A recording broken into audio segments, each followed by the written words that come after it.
I think Sanjeev Sanyal recently said that Yeah. if your biggest aspiration is to become a joint secretary, then maybe we have poverty of aspirations. And it is true, actually. See, the problem with most of us is that we do not know that what is best. For example, why if I look back now, why I wanted to become an IAS officer, because that was the best I knew. That was my parents. That was what my parents told me. That was probably something that was everybody subconsciously said that this was the best. And we do not know. Before meeting that unicorn founder, I never knew that a person of my age can create that kind of wealth. And the second thing is that, of course, India has also changed in last 30, 40 years. When a person, the society perceives, so they also, names you took, power, prestige, Yeah. authority. So you start expecting so much from the service, and you feel that you're going to create this big change, and you are going to drive the society, and you are going to be controlling everything, and the future of the nation depends on you. Absolutely not. It's a job. You will be put on a place. That place has certain requirements. You live up to that. You should do that job well. I often keep on getting comments from people that I like environment, so should I join Indian Forest Services? Absolutely not. If you want to do a job, you should join Indian Forest Service or any other service. But if you have to do something for the environment, or if you want to create a difference with an idealism, it's not. This is basically a job which which you will be joining, and that is, I think, the biggest I challenge. would like to start by thanking Anurag sir for being here, by thanking Anurag sir to being gracious enough to accept our invite, for a live podcast. Anurag sir is an alumnus of IIT Kanpur, and then Anurag sir got into services. Anurag sir was an Indian administrative service for around 16 years. Yeah, and post that, Anurag sir took that decision, which we really sort of, consider very difficult to sort of think about.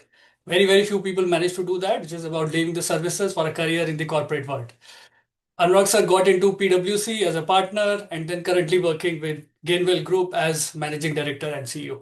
Welcome, Anurag sir, to this podcast with Rebounds. Thank you so much for agreeing to talk to us. Thanks a lot. Thanks a lot, Akshar, and very happy to be here. And as you mentioned, of course, I'll try to answer whatever you want to know. And let's keep this interactive. It's absolutely not that one person has got entire wisdom and maybe I know all the answers, certainly not. But let's keep this interaction, and I'll try to answer whatever I can. Sure. Thank you so much. Thank you so much, sir. I think let's start from the very beginning, sir.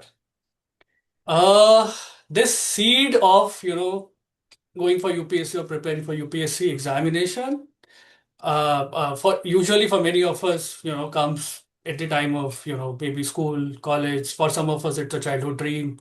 For others, when we see the world around us, maybe during college times and stuff like that, we start thinking about UPSC examination, and slowly, it sort of germinates. And then a time comes where the youth of India decides that, okay, this is the time, let me go ahead, start preparing for this examination. For me personally, it was a childhood dream. It didn't fructify, that's a different matter, but it was a childhood dream. How was it yours?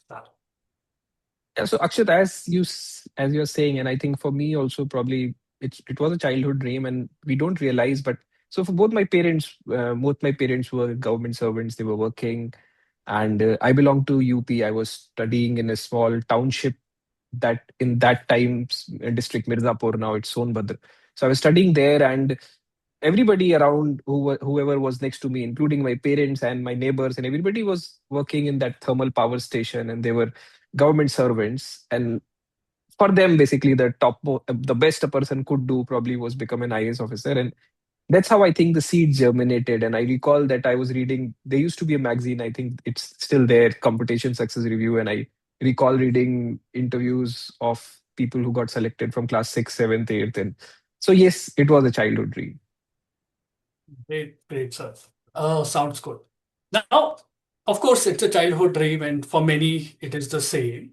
But there are certain aspects of, being a civil servant, for example, prestige, power, right? The authority to bring change on the ground, you know, the impact, all of that, it sort of, comes, at least that's what people perceive, that, they want to become an IAS or an IPS, IFS, or any other service because they are attracted by the prestige, power, authority, and so many other aspects related to civil services. I guess many over here in this session would identify with that, and I would myself. How was it yours, sir? Were there any particular aspects of services which really, during your school and college days really attracted you and and those were the primary reasons which made you to sort of go for this examination in the first place? Akshat, I think how it starts is that, of course, when you grow in life, you this continues to evolve, and you try to reason with yourself why you want Yeah. to do it. It began probably as if this is the best a person can do, and it's just because everybody felt that this is the best a person can do, and everybody was in the working class, and if you get this job, this is quote unquote the best job. And as you say, as we grow along, and it was a childhood dream, yes, but it was not that in class 8th I had decided I will go for civil services. That was not the case. Of course, it Yeah. sounded a good thing, but I went to IIT, and even by the time I was in the final year, I was not very sure whether I will actually sit for the exam or not. So the things that we call power, prestige, authority, these are attracting factors, true, but if if with the benefit of hindsight I say what attracts people to civil services, probably it's the urge to create value. You want to be at a place where you feel that you will be able to contribute, and you will be able to make some change where you create a difference. And we give it different names. We give it authority, we give it status, we give it a name of power. All that is true, but I think the very intricate intimate urge of every person is that they should be in a place where they can actually contribute and create value and feel valued and feel important, and be recognized for that. And we feel that civil service is the place to be where you can easily do that, because you are heading important positions and you can create that difference. So I think for me also that was the urge. Sure. I think that's very well put. These are like power, prestige, authorities are essentially manifestations of the urge which you sort of talked about. Okay. So, sir, what you say perfectly makes sense. Now, once you are into it, right? So maybe these are the considerations with which you start preparing for an exam for this examination. But once you are into it, I'm guessing that's when the reality hits, right? Not everything. I'm guessing again, would like to know your thoughts on it. Every role in this world has certain positive aspects of it and certain not so positive aspects of it, right? Of course, it's an individual, a feeling or individual call what they consider as positive, what they consider as negative. But still, someone who has not got into services really thinks that, okay, if I get into services, this is it, right? I don't have to do anything else in life, so to say. I really want to do this, and if I'm able to do this, this is it, right? Without actually thinking about, okay, it's a role, it's a job. At the end of the day, it would have, of course, a lot of positive things associated with this, but also a lot of other things which you as a human being might not like or might not appreciate. So, can you please throw a little bit more light into what actually it is to be an Indian Administrative Service Officer? What are some of the good things, maybe in your own experience and in general, which you think, from a career perspective, are associated when you are a civil servant? And in your own experience and career perspective, which you think that, okay, you get into IAS, but not everything is, what you hope for, wish for, or expect for before getting into it. Okay, Akshat, I think there are many threads, so I'll try to answer as many as I recall, and you can always Of interject course, of and you course, can of course. ask for more. So to begin with, if I recall, said that what are the good things that once a person enters, and what are the good things that you recognize? Of course, there are multiple good things, and you sit on important positions, and for people, for let's say for common people, and these are important. You head organizations, you are in districts where many people are dependent on you. So of course you handle important assignments. Adding to that, of course, there's a large structure, and you are a part of that structure. And wherever you go, if you are a part of any large structure, there are certain, you can say, advantages that come with that. One, if it is recognition, so of course you are recognized everywhere. Second is also the kind of maybe you can say uh, a value added things, or you can say a support system, or overall the ecosystem that comes with you, that can be there. You do can create an impact in the limited sphere that you may have. You can create an impact, of course, certainly you can do that. there is immense diversity. So I think the biggest strength, also in some sorts weakness of IAS, is the breadth. The diversity that you cover is, I still don't think that anywhere you cover with that diversity, and you cannot suddenly change from in any other service. You cannot suddenly change from health to industry to defense to finance. Yeah, So yeah. that's a huge breadth. These are some of the positives of the service. But again, coming back to what you don't know when you enter and what you realize. So as you mentioned, a thing which slowly starts coming is that at the end of the day, it is a job. It is a profession that you have chosen, and you should only have an expectation which you can have from a, let's say, a 35-year job. You can join Tatas, you can join anyone else, and you can join civil services, and there are certain set of expectations. I feel, and for most of the people, I think that's where the slight misalignment starts coming, because when a person, the society perceives, so they also, and names you took, power, prestige, Yeah. authority. So you start expecting so much from the service, and you feel that you're going to create this big change, and you are going to drive the society, and you are going to be controlling everything, and the future of the nation depends on you. Absolutely not. It's a job. You will be put on a place. That place has certain requirements. You live up to that. You should do that job well, and you move on to another job that it has certain set of requirements. You're allowed to do certain things. There are certain things which are certainly not within your realm, and you leave it. You take your salary and you move along in your career. So that is the thing. So you can take it whether it is good, whether it is bad, but I feel that that's where for maximum people, because when Sure. you try for IS, at least for me, I can say, and this is true probably for many people who keep on devoting their years, so many years, they're not just looking for a job. They're looking for something which is much bigger, which gives them everything, including power, prestige, well, ability to create value. And probably that is too much pressure. In reality, it's a service. You can work there for 30, 35 years. You can derive satisfaction from that. And you should not have unreasonable expectations from it. And that's where I feel that slight mismatch comes.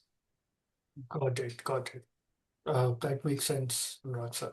But if we really like specifically focus on the challenges of in the life of a typical civil servant, right? Um, and there might be many, like you said, you're changing locations, you're changing roles. Some roles might be more aligned to you, less aligned to you. You might not have a lot of say in a lot of things, right? But again, from your perspective, like from a young, uh, you know, the youth of India, they're looking to get into this service with all the right motivations and maybe a bit, not bit, a lot of idealism, to be honest. What are some of these challenges which they should also know and be aware of, so that it helps them put this role in the right perspective? So, what, according to you, for example, the challenges which you think, a typical civil servant would face in their career and which people should know and be aware of, and very less people sort of talk about that in the ecosystem in general? Actually, if I give my perspective, I think there is again a sort of uh, misalignment between the civil servants and the overall structures. If we go to the history, how did Mhm. this services, Indian civil service and this IAS began? Yeah, Because Britishers basically needed correct, well-educated, groomed people, educated people who could correct. basically administer. And there was a tough competition. You selected people who were very good in studies, who could put in very hard work, and who could deliver certain things. So that's how this thing started. And when India became independent, it turned into Indian Administrative Service, Indian Police Service. So these services continued, and these services continued to function in a manner that you keep have a difficult examination. You put in people who have a lot of power in positions which are important and all. But you also started with something called democracy, and there were elections, and there were ministers, and the system. Basically, the real power, of course, is with the elected people. So as India progresses, this you can say this slight, you can say, tension has always been there. And ideally, there can never be two power centers. And truth being told, elected representatives do get the legitimate power, so they hold the real power, which is whatever there is. Now, for bureaucrats and you ask for challenges, it's very difficult to accept an idealism. So you can come with all the idealism you have, but system is not, now the present system is not designed for you to take decide anything. You are an instrument, and that is the biggest challenge. You have to accept that you are a for example, I'll give you a very very small Sure. example, and nothing right or wrong about it. For example, many of my batchmates, and by now they would have put in around what 18 years in the service. All of them will have children who are studying in class 9, 10th, and posted in Delhi or wherever, and suddenly election commission decides that an SIR, an activity named SIR, would be conducted in anywhere, let's say Bihar, Bengal, Yeah, yeah, and you are immediately in the morning asked that by tomorrow you have to reach to this place, and you have to be stationed there for next 45 days.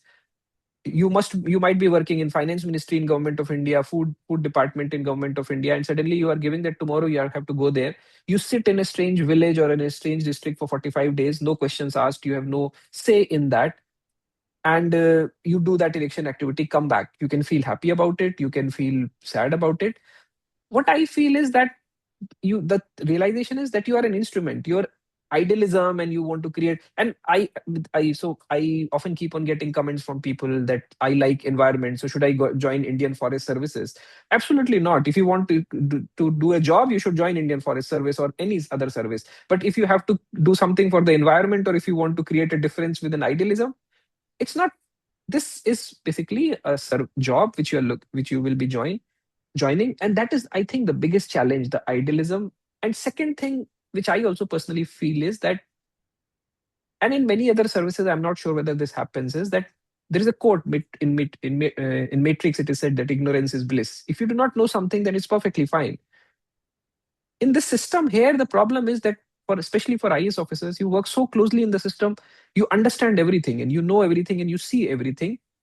And second is that you do not have the ability to basically decide something else, because system, the powers that be have taken a course. You are an instrument, you have to be used for that particular thing. And that's where I think somewhere the internal conflict starts, and this starts in many, I can say, civil servants. Those who can very easily accept that yes, this is a job, my, and the system is expecting me to do this. You don't you do The system is yeah. not asking for your idealism or your opinions or your vision and worldview. You are being told to execute a job. If you do it, that's fine. If you don't, then there is a problem. So this is I think somewhat the challenges that come, and other things are very small. It's not that you have to work in locations and pressure Hmm. and time. Those are very small challenges, and they will be everywhere. But I think with the civil services, and especially with the IAS, the biggest challenge is that you very well understand the system and you very well know the system, and still you have to become a part of it, and still you have to work as the instrument of the system, because you are an instrument of the system. So that is the biggest challenge, I think, which most civil servants face. So basically, either you can accept to be an instrument of the system, or there will be conflicts, right? As a human being, if you are unable to sort of come to terms with the fact, then there will be all of those conflicts and stuff like that. Yes, and I think there is a third category as well, who accept that I want to go into conflict, nor I want to do what they are saying. So you just take something, accept something, and just wait for your retirement. And system doesn't want conflict as well. System doesn't want your idealism as well. And there is a third choice which systems gives you. You can just take your salary and keep sitting idle. And um, my guess is that there is a very very good number of civil servants who choose that option and just wait for their retirement, and they're happy.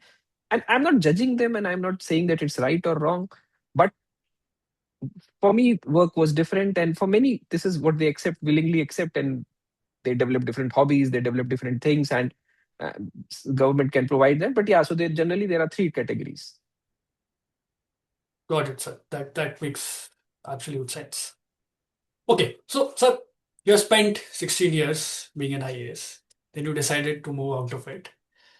I think many people over here would like to know what was the start of this thought process? How did it sort of fructify? What were there certain, events, or were there certain aspects of the role or a profile or your own aspirations and ambitions? Like, what was it exactly which sort of made you to this call, take this decision to sort of explore careers? Like you said, it's a career at the end of the day, but still a career where, in my understanding, at least in my limited worldview, very, very few people choose to sort of move out of it and get into uh, other careers because of, all the things associated with this. And after being in a career also for 16 years, it's really difficult to sort of, one day decide to leave everything and, get into something else, which is very different. So how was it for you, sir? In terms of your journey, being a civil servant for 16 years and then, deciding to sort of move into it and maybe try other things, outside civil services. Yeah, actually, yes, true. So as you said, it was very difficult. And again, I'll say that of course, and hence it was not that one day I decided that I will not work here. No, absolutely not. Or there was one incident which told me that no, this is not the service for me.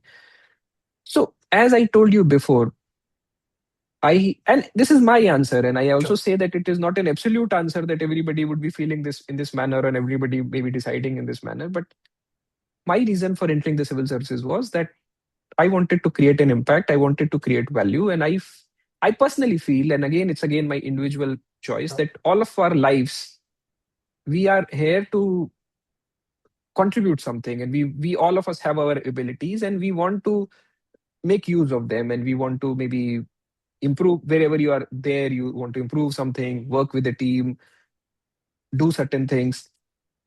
I felt for some time that I was not able to contribute to that level to which I can.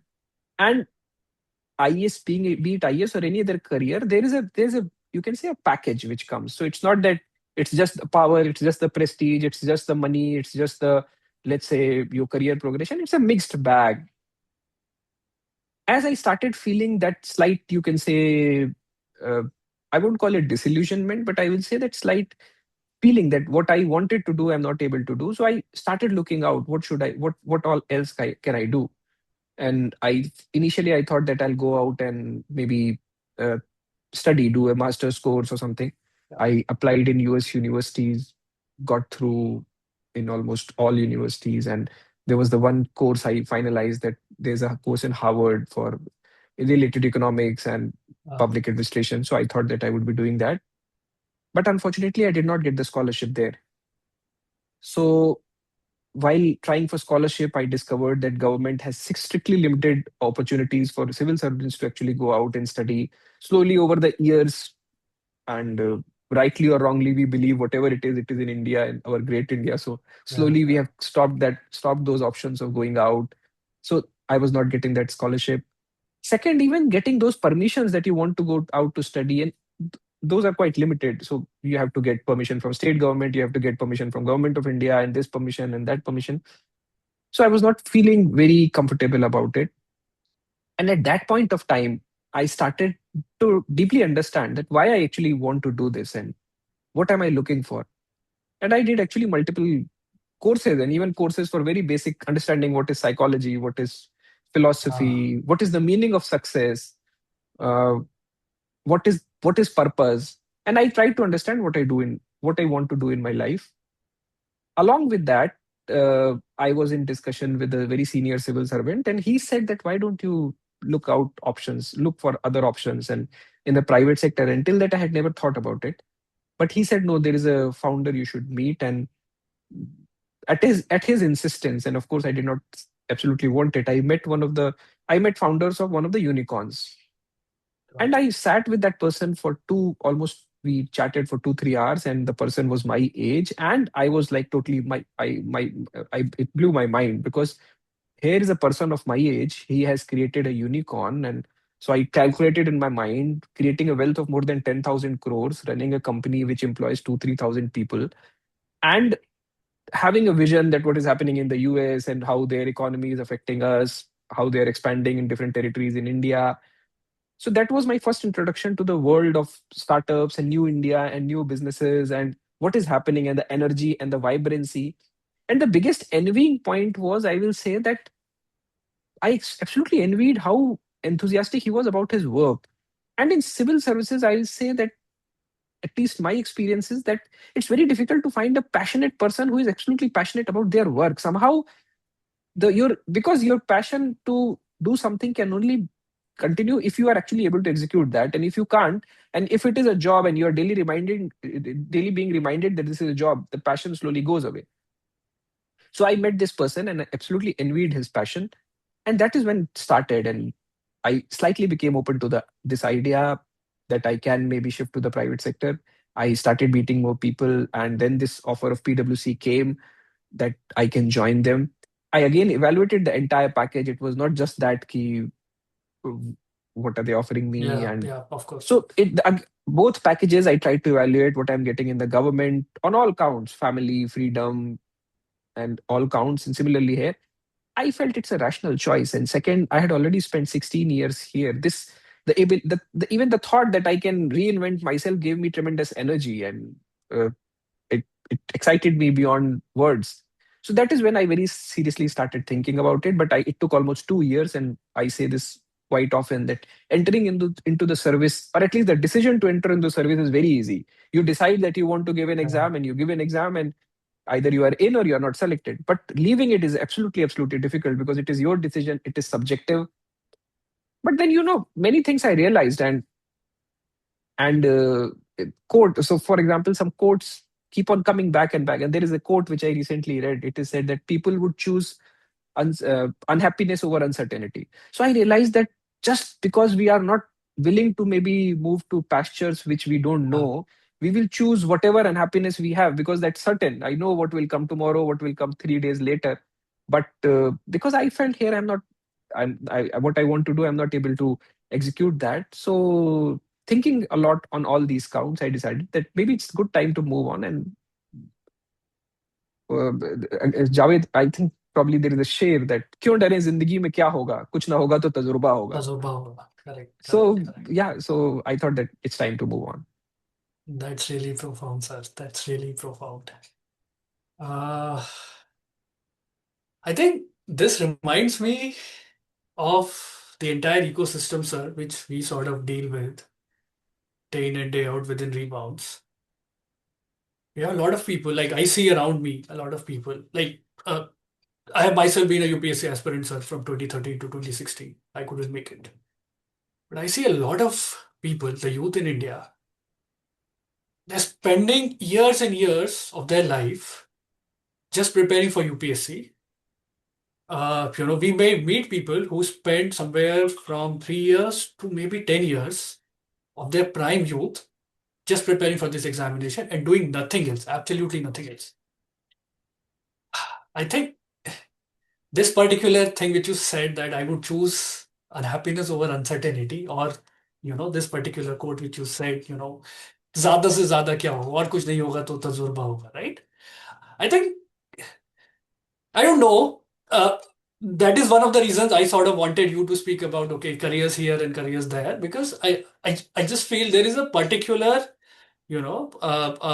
aura behind it, and a particular very closed thing behind it, where people just refuse to come out and recognize that you're a human being, you are in your youth, and at least from my perspective, and you might sort of, sir, not agree with it, but at least from my perspective, it doesn't make sense to sort of spend absolutely more than 3 years, behind an examination where there is so much of uncertainty. Yes, the career is good, no doubt about it, like nothing bad about it, but there is a lot to experience in life, right? I can't be spending 10 years of my life preparing for one examination when there is so much uncertainty and so many factors beyond our control.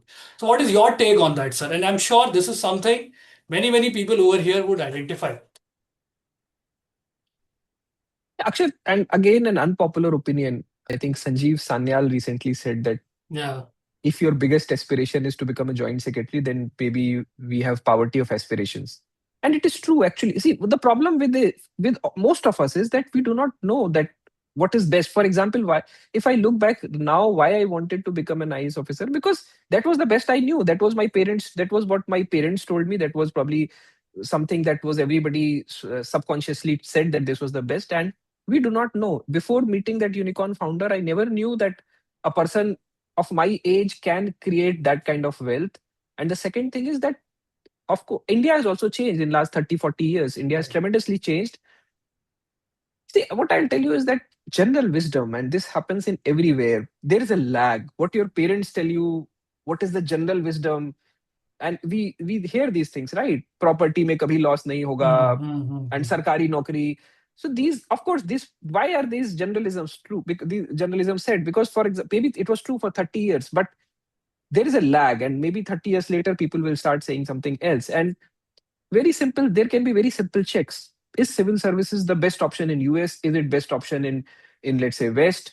Is it best option in other developed countries? Then why in India? Why if we are moving that path, and if we believe that India will go ultimately to that path, why do we think that civil services is the best option? And of course, at one point of time it was, because in India of 1970s, Yeah, 1980s, where yeah, there yeah. was, let's say, a waiting period of 3 years, 4 years to get a landline connection. Correct, And correct, when correct. if you joined civil services, there was a telephone in your home. Of course, it's right for your parents to think that this is the best service. But today, India has changed, and that change still has not percolated. If we just compare the numbers terms, if we compare the numbers, average income of an Indian in last almost, let's say, 30 years has become almost 30 times in absolute, just Absolutely. numbers if we compare. And if we bring in inflation, if we correct it by inflation, if we correct it by, let's say, currency exchange rates, and even at that number, it is 6 to 7 times. So today, our ability to purchase something is 6 to 7 times what our parents could do. Even So adjusting now for inflation, everything, everything, if yeah, you adjust for everything, by all counts, at least Indian income has increased by 6 to 7 times in since 1991, when the reforms began. yeah, yeah. So India has changed. Now the perception, general perception, but civil services is the best thing and sarkari nokri, I don't believe so. And I feel that that's why the exposure is important, and for most of us the exposure is missing. See, even before, and why I after IIT, I before entering IIT, I wanted to go for civil services. For 4 years, I still was not very sure, because there you enter and you see people, you meet person for the first time who wants to go to US, a person who is talking about a startup, and suddenly your horizon increases. I feel that for most of us, there is a lack of exposure, especially for people who want to who are willing to devote all their years to UPSC exam. I think it's also about the lack of exposure, what all is available and what all can be done. And second thing is that we also probably do not estimate that, is it worth it all the time. And I personally feel, see, service is certainly not bad, and civil services is of Yeah, course a good of option. course. But when you compare it with the uncertainty and your time input and all, do you get those kind of returns? That I don't agree to.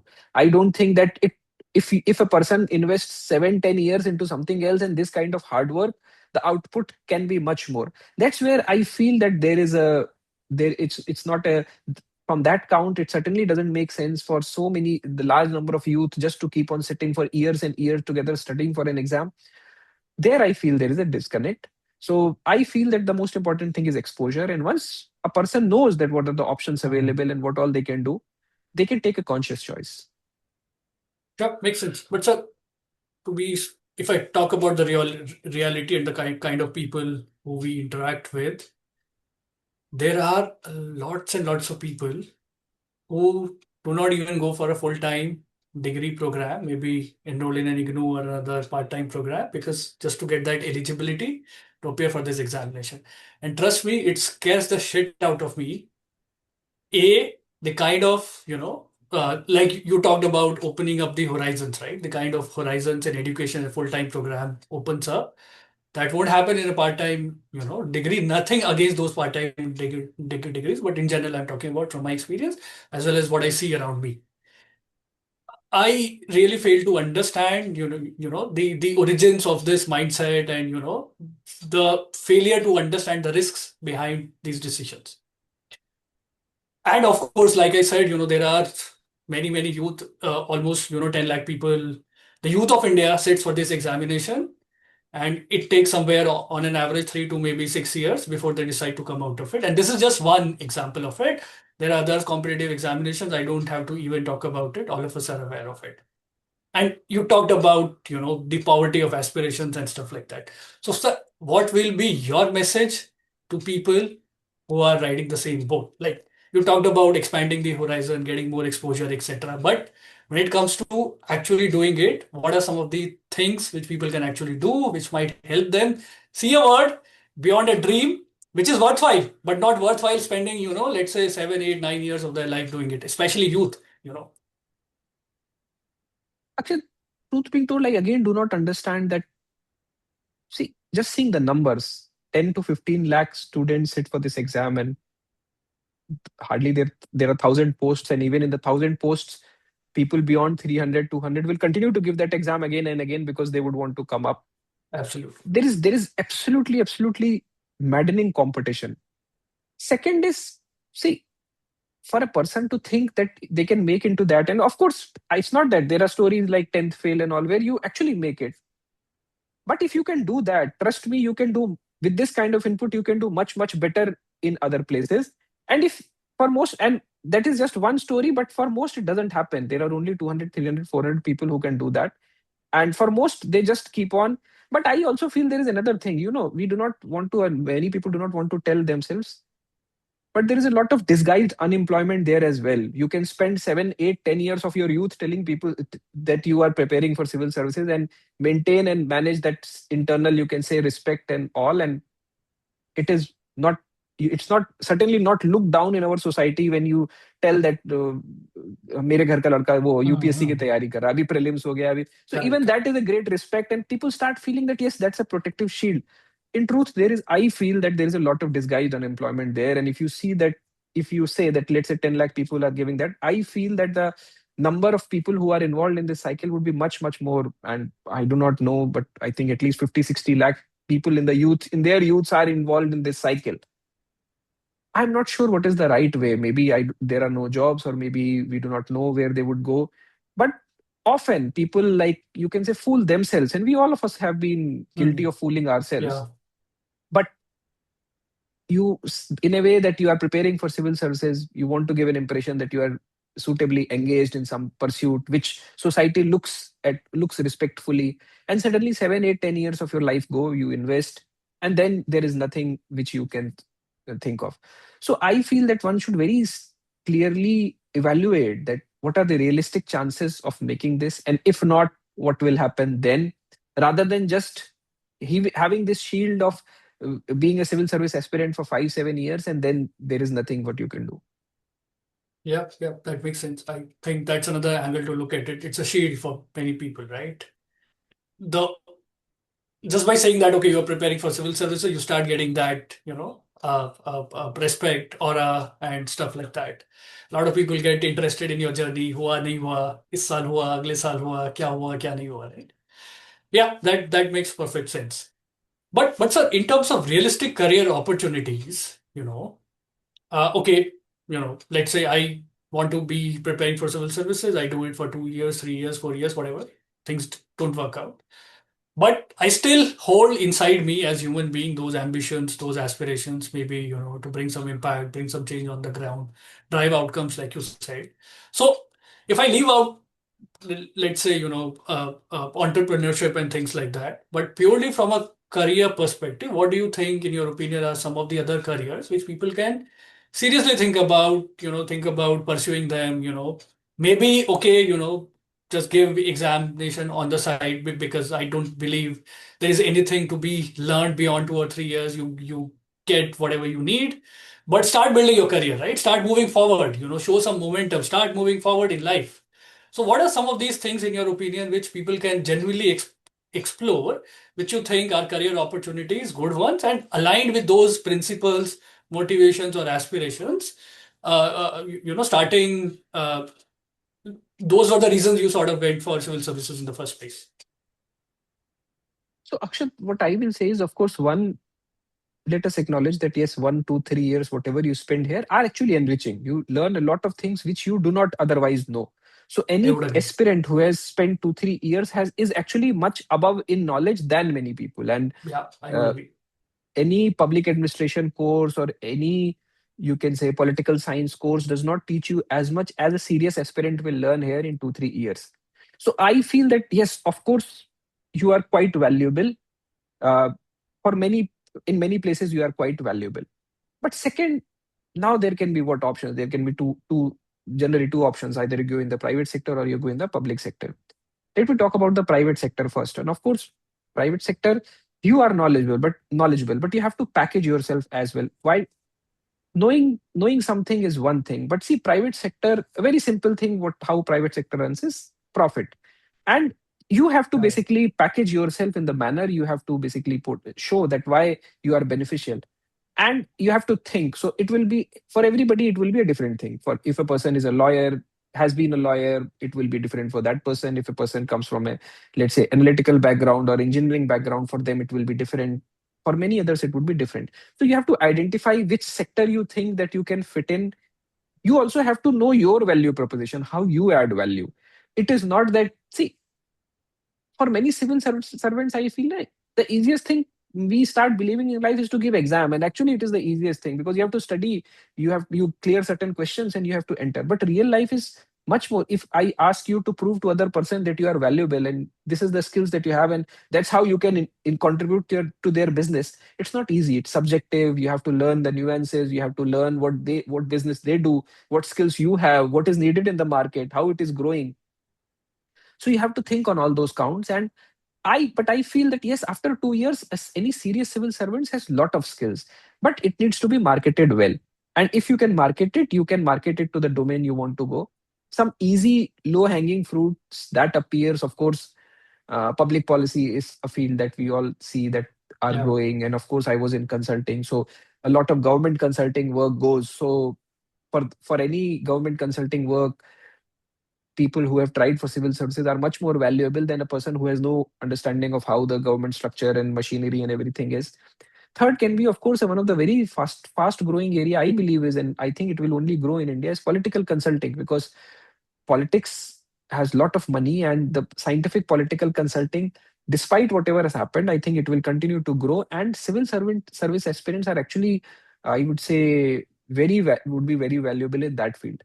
So that certainly can be explored. In the government sector, again, I will say there are things like young professionals, and where Mm. they basically take people for 2 years, 3 years, and where there you work with them. uh, you can do that. So there will be multiple opportunities, but I would say everybody who is looking for doing something else as well, you should go back and think, where are you adding the value? What is your value, your individual value proposition? It is not that political consulting has so many offers, so that is the place you should go. Absolutely not. You have to realize, where do you add value?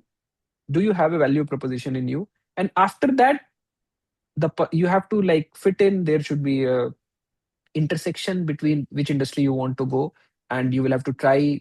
Real world is much more difficult than just giving an exam.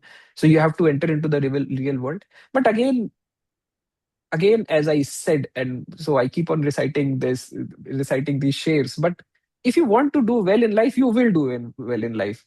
So there is a share by Sahir Ludhianvi, and so before I recite, I'll say the bark means that bijli, so bijli Yeah. girti hai. So the share is that हजार बर्ग गिरे लाख आंधियां उठे, वो फूल खिल के रहेंगे जो खिलने वाले हैं. If you want to succeed, you will succeed. Nobody can stop you. But you have to believe. You have to tell yourself first that yes, I will succeed, and second, then you have to find the place where you will succeed and where you want to make that proposition, and you have to continue to try. You also have to learn to fail. You will fail 10 times. So it's not that the founder to whom I met immediately offered me a job. No, it did not turn out. So ultimately, I could not. Initially, we had a very great discussion, but it did not culminate in a job offer. So that's how it works. And you will try it in 10 places, and you will try to make 10 efforts, and 10th will succeed, 12th will succeed.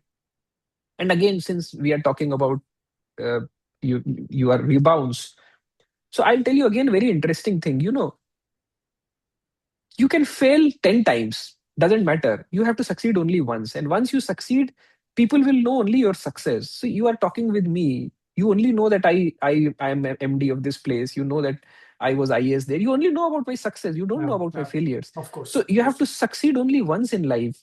Don't So that's why don't be afraid of failure. And most of us are afraid of failures, most of us are afraid of rejections, and we do not even try, we do not even ask, because we are afraid that we will fail. Mm.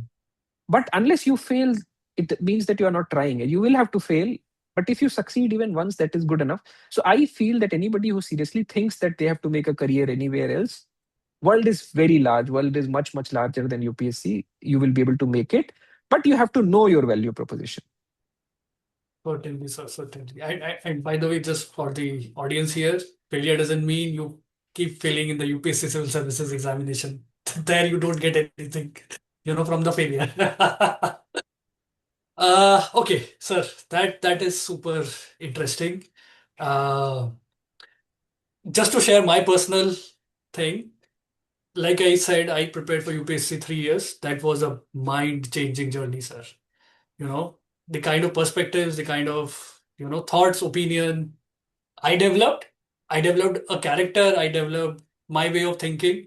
I would say all of it goes to that 3 years. Of course, there are other things, college, childhood, etc. But those 3 years, the amount of knowledge you gather, the amount of things you read, the kind of diverse things you read about, history, polity, geography, that really, helps you know the country and you yourselves in general. But beyond that, the ROI sort of, starts, getting down once you have spent maybe 2 years or more than that into that journey. Cool. So you talked about two career options: public policy, political consulting, and that's what we within Rebounds also focus on.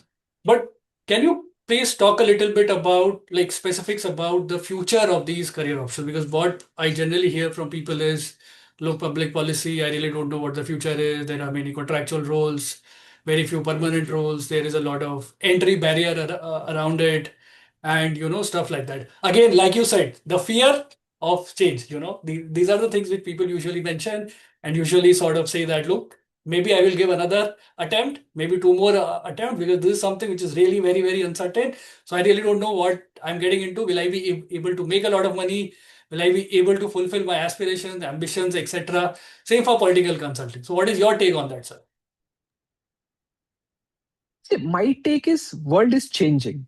So the concept in which we knew careers and we knew 10 to 5 permanent jobs where people work for 35 years, it is changing, and it will change only fast. Private sector will be the paragon of that change. And ultimately you will see even government will follow. So one is that give up the illusion of having a job and permanent job, and which we will continue for 35 years. What you should look for is a career. And here I will recommend to all of you, and if you have not watched, I would recommend a podcast by Naval Ravikant. The title is How to Get Rich Without Getting Lucky. And you should watch it. See, it's not that, and there they say basically about the permanent job and everything. They say that you can never get rich by just renting your time. Basically, when we look for a job, that we are basically, you rent your time to somebody who pays you, and you think that for next 35, 40 odd years the person will continue to pay you, and that's our idea of success in life. Even if we wanted, that world is going to change. And what we call, and this word is becoming very common, and I think considering that everybody is UPSC's aspirant, they would have heard gig economy, that we say that Yeah, yeah. gig economy is increasing day by day, and it truly is. Even in, say, what is consulting? Basically, consulting is also in some ways a gig economy. You take your value proposition to a private company and say that this is a knowledge product that I have, which you may find valuable, and you find that, you work on that project for 2 3 months and give them that knowledge product and come back. So you basically plug in. I feel that ultimately, as we progress, world will be about these individual peoples who will continue to work. And I will give you a very interesting example and how people are making money, and how. So you have to learn how you do that. And so you have a YouTube channel, and so I try something with YouTube, and I get comments that, sir, may I make your thumbnail? And of course, I have tried that, and these are very very young people, 18, 19-year-old Yeah. people who know how to use, let's say, all AI tools, and who know how to use different editing softwares, and they create a perfect thumbnail, and they tell me that they are earning pretty well, and I have discussed it. Their earnings has been pretty Of well just course. because of. So you have to identify how world is changing. There is a entire world of marketing going on Instagram. There is a uh, AI, how AI is coming, and are you able to learn AI and use it and plug in somewhere and add value to this? So if you can identify those aspects, great. This mindset that we have, that we will one day qualify an exam and then we will get job for 35 years, unfortunately, even if we want it, the world is changing and world will change. If you have something which you can give in and create, let's say, value for somebody else, you will get a share. So Naval Ravikant decently talks about it. See, how, what is money, what do you get if you help in increasing efficiency in any process? You have basically reduced cost and you get a share of that. The more improvement in efficiency you can do, more will be your share, and you will have to find those places. What we often try to find is a job, and it's not bad, you should continue to do that. But whether you're looking for political consult, what I feel is that, even let's say, what even if you get something for 2 years, 3 years, I don't think that you, unless that we get, and I keep on getting comments. See, I make certain videos where I Of say that, course. why you may not, what are the basically reasons for which a person may not even want government service, and people keep on commenting that AI is coming, there will be no private jobs, and Yeah, the world yeah, is changing there. But see, wealth will always be there, and you have to adapt and evolve, and ultimately government will also move in that manner. Doesn't mean that since AI is coming, and we hear news that people are getting fired in software, so hence yeah, yeah, government job should be the only thing for which I will give 10 years and get a job where I will never. World can change anywhere. Even the government can decide after 10 years. And I can tell you, I have been a part of the government. This yeah, thinking that government's responsibility is to give service, government's responsibility is not to give a job. Slowly yeah, it is yeah, coming, and all of us will be asking these questions as citizens as well, that what is the cost of your service delivery? Do you want to have a workforce to pay and give them salaries and pensions, or responsibility of the government is to deliver a service to the citizens? Slowly this thing will certainly keep on coming. It has come.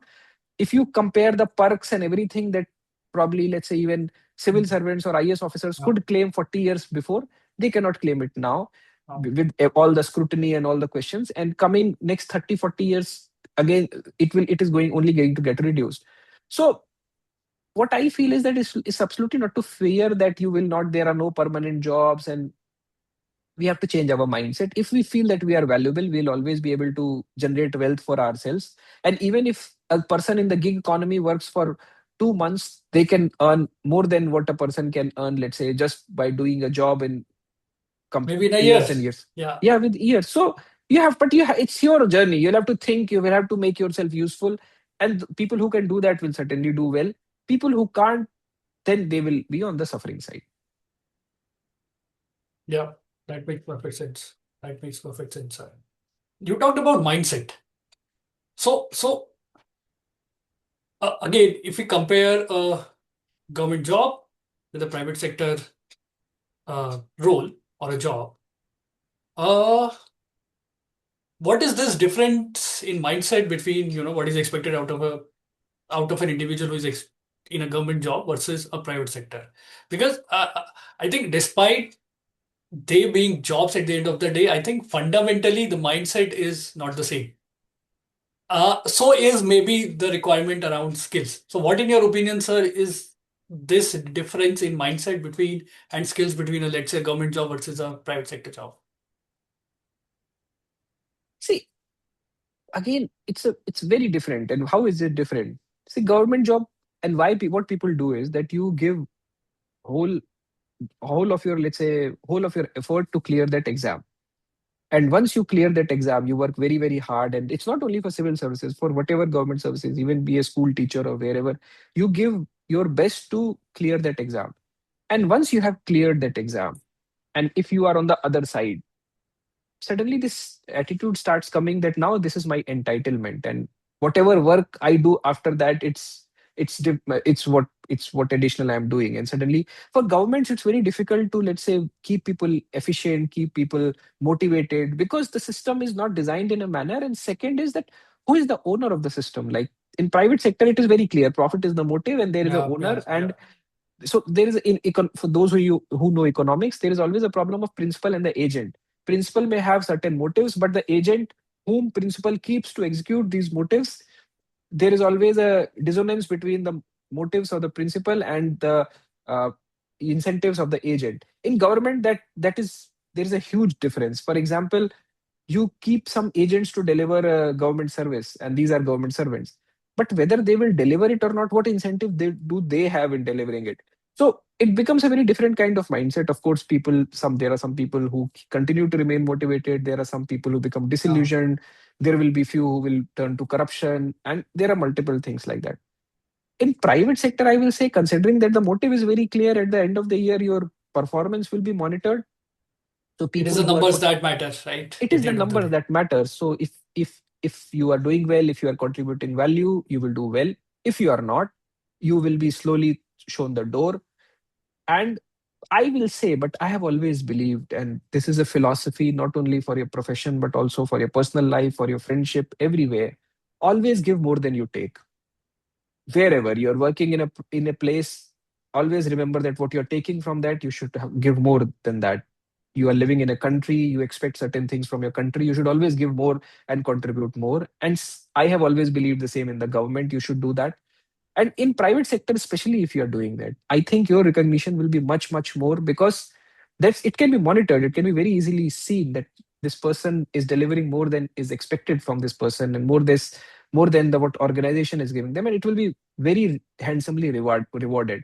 So I think this is the difference, this is the mindset difference which a person should keep in the private sector. And if you're willing to do that, this is a very rewarding sector. Sure, sir. Again, some profound advice, for people. I'm sure it would be very relevant. Uh, we'll just close this here after one final question from my side, and we'll open the floor for Q&A. I'm sure there are many people who wants to talk to you and get your advice on various things. Just one final thing, sir, as a parting advice to people who are into this journey of preparing for civil services and wants to get out and maybe make careers in policy, impact, consulting, political consulting, and various other domains. What would be your sort of, final parting advice, things which people should try, do to have a really beautiful career in life and not just worry about, cracking one particular examination? No, so if I have to just give a very simple advice, I will say that don't ask for job to anyone. Just tell them how you are valuable and how you can add value. And first, you should know very well about it, that how you are valuable. And second, if you can just communicate that well, it's good enough and to make good career anywhere. All of us, most of us would be here in LinkedIn, and I keep on getting messages. You would be getting. See, sending a message, sir, I need a job, doesn't cut ice anywhere. You should never ask for a job. Basically, you should let other person be so much interested in hiring you, because you have to demonstrate how you are valuable and how you would be able to add value, and how what are the skills and what you can say contribution that you can make, and which will be valuable for this organization. So whichever field you want to, and which wherever you want to go, do that. Second is that you also have to understand yourself, and you have to understand your strengths, you have to understand what you want to do. And here I will say that again, very simple things come. What is your strength? Think of something which is play for you and work for others. All of us have some skills which you think that you can do easily, but then you try to think, is this for do if someone else wants to do, is it work for? So if you can find something which is play for you, work for others, and third, there is need for it in the market, that is the sweet spot that you have.